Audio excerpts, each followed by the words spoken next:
महाकुंभ 2025 एक भव्य धार्मिक आयोजन है जो प्रयागराज, इलाहाबाद, उत्तर प्रदेश में आयोजित किया जाएगा। महाकुंभ हर 12 वर्षों में एक बार होता है और इसे दुनिया का सबसे बड़ा आध्यात्मिक एवं सांस्कृतिक मेला माना जाता है। इस मेले का आयोजन गंगा, यमुना और अदृश्य सरस्वती के संगम पर होता है, जहां करोड़ों श्रद्धालु एकत्रित होकर पवित्र नदियों में स्नान करते हैं।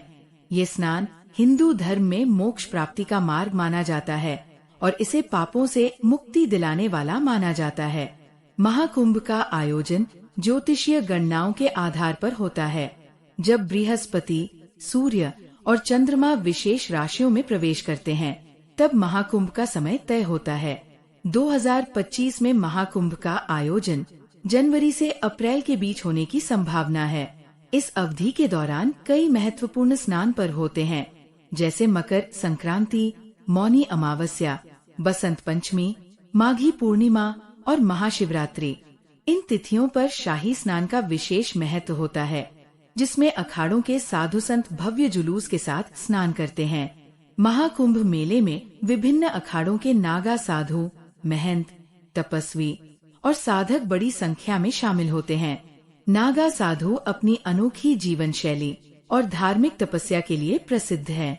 उनके शाही स्नान के दृश्य मेले का मुख्य आकर्षण होते हैं। इसके अलावा कई धार्मिक प्रवचन, यज्ञ, भंडारे, कीर्तन और सांस्कृतिक कार्यक्रम भी आयोजित किए जाते हैं। महाकुंभ न केवल धार्मिक दृष्टि से महत्वपूर्ण है, बल्कि ये सामाजिक और सांस्कृतिक विविधता को भी दर्शाता है। इस मेले में देश विदेश से श्रद्धालु, पर्यटक और शोधकर्ता भाग लेते हैं।